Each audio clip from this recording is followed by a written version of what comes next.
Breaking news చూస్తున్నాం. Nizam Sugars Limited పునరుద్ధరణపై CM Revanth Reddy focus పెట్టారు. సచివాలయంలో ముఖ్యమంత్రి రేవంత్ రెడ్డి సమీక్షిస్తున్నారు. మూసివేసిన చక్కెర కర్మాగారాల పునరుద్ధరణపై కాంగ్రెస్ ప్రభుత్వం దృష్టి పెట్టింది. మంత్రులు శ్రీధర్ బాబు, దామోదర రాజు నరసింహ సంబంధిత అధికారులు సమీక్షా సమావేశానికి హాజరయ్యారు.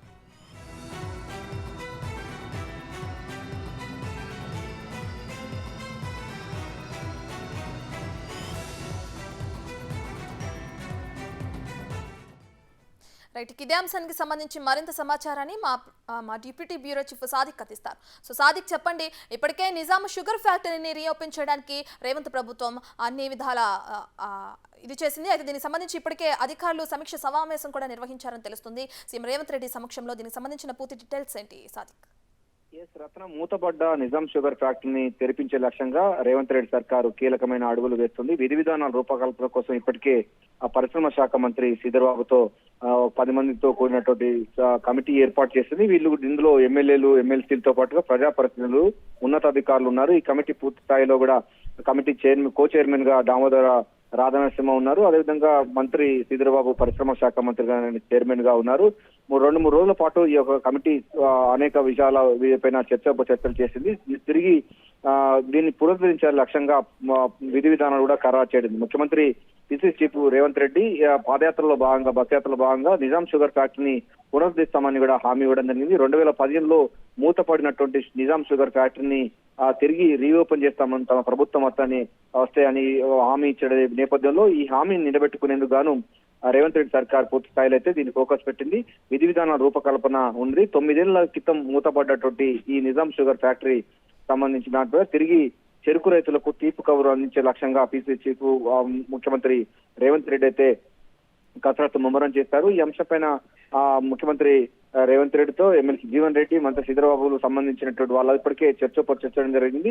ప్రధానంగా చూసినట్లయితే ముత్యంపేట షుగర్ ఫ్యాక్టరీతో పాటుగా బోధాను తదితర ప్రాంతాల్లో 1800 మంది ప్రత్యక్షంగాను, మరో 6000 మంది పరోక్షంగా ఈ యొక్క నిజాం షుగర్ ఫ్యాక్టరీ సంబంధించి దానిపైన కూడా ఆధారపడుతున్నారు. అయితే గతంలో అంటే బీఆర్ఎస్ ప్రభుత్వంలో వాళ్ళు ఇచ్చిన హామీ ప్రకారం నిజాం షుగర్ ఫ్యాక్టరీని తిరిగి పునరుద్ధరిస్తామని కూడా గతంలో హామీ ఇచ్చారు. ఆ తర్వాత కేసీఆర్ ఆ యొక్క నిజాం షుగర్ ఫ్యాక్టరీని దాన్ని పూర్తి స్థాయిలో తొంగలో తొక్కడం జరిగింది. దీంతో 2015లోనే లేఅవుట్ ప్రకటించింది.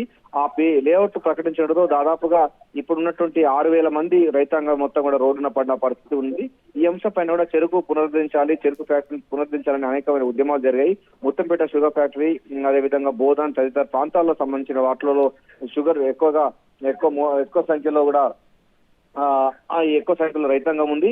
ఈ అంశం పైన కూడా చేసేందుకు కానీ ఈ నెలాఖరులో ఫ్యాక్టరీ తెలిసే అంశంపై క్లారిటీ వచ్చే అవకాశం ఉంది. గతంలో ఫ్యాక్టరీ నిర్వాహకుడు రాజుకి సమావేశం కూడా రావాలని కూడా చెప్పడం జరిగింది. నష్టాల్లో రావడానికి ప్రధాన కారణంగా గత ప్రభుత్వాలు చేసినటువంటి అంశం ఉంది. అయితే నిజాం సంబంధించిన షుగర్ ఫ్యాక్టరీ, అదేవిధంగా రైతాంగం కూడా ఒక దశలో వీళ్ళు మహారాష్ట్ర కూడా వెళ్లి రావడం జరిగింది. అయినప్పటికీ నోచుకోలేదు. 2015లో ఇది లేఅవుట్ ప్రకటించినట్టు రైతాంగం మొత్తం పూర్తిగా సంక్షోభంలో కూరుకుంది.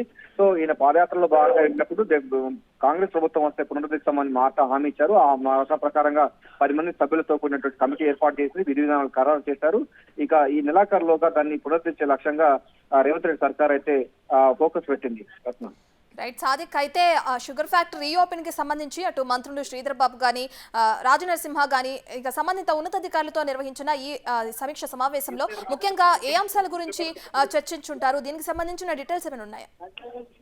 రత్న, ఎందుకంటే 2015లోనే ఇది మూతపడింది, లేఅవుట్ ప్రకటించారు. అయితే చాలా మట్టుకు మిషనరీస్ అంతా కూడా తుప్పుపట్టడం జరిగింది. సో తుప్పుపట్టింది మరొక సంబంధించిన అంటే కైలాపాట పరిశ్రమగా మారింది. దాన్ని ఇప్పటికెప్పుడు పునరుద్ధరించాలంటే సాంకేతిక పరమైన అంశాలు ఉన్నాయి. ఇతర దేశాల్లో మనకు క్యూబా, లాటిన్ అమెరికా దేశాల్లో ఈ చెరుకు ఉత్పత్తి చేసేటువంటి కర్మాగారాలు ఉన్నాయి. వాటికి సంబంధించినటువంటి మెకానిజాన్ని కూడా తీసుకొచ్చే లక్ష్యంగా కూడా ప్రభుత్వం ముందుకు పోయే అవకాశం ఉంది. సో ఈ అంశం పైన కూడా పూర్తి స్థాయిలో దామోదర రాజనరసింహ కానివ్వండి, సంబంధించిన జీవన్ రెడ్డి గాని, ఎమ్మెల్సీ జీవన్ రెడ్డి, ముఖ్యమంత్రి రేవంత్ రెడ్డి స్పష్టం చేయడం జరిగింది. ఎట్టి పరిస్థితుల్లో కూడా నిజాం షుగర్ ఫ్యాక్టరీ ఇటు బోధాన్ గాని, ముత్యంపేట గాని, ఇతర నిజామాబాద్ జిల్లాలో మరికొన్ని ప్రాంతాల్లో కూడా ఇది విస్తరించి ఉంది. సో ఈ ఎస్ఆర్ఎస్ కి సంబంధించినటువంటి పరివాహక ప్రాంతాల్లో చెరుకు ఎక్కువ ఉత్పత్తి అవుతున్న నేపథ్యంలో అక్కడనే ఈ షుగర్ ఫ్యాక్టరీలు కూడా మరిన్ని కూడా దీనికి అనుబంధంగా కొన్ని చేయాలని చెప్పేసి కూడా ప్రభుత్వం ఆలోచన చేసినట్టుగా కనబడుతుంది.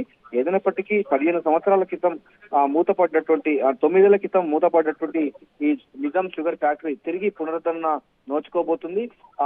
చెరుకు రైతులకు అదేవిధంగా పరోక్షంగా 6,000 మంది కార్మికులకు ఇది నిజంగా తీపి కబురే అని చెప్పవచ్చు Ratnam. Right, thank you Sadiq.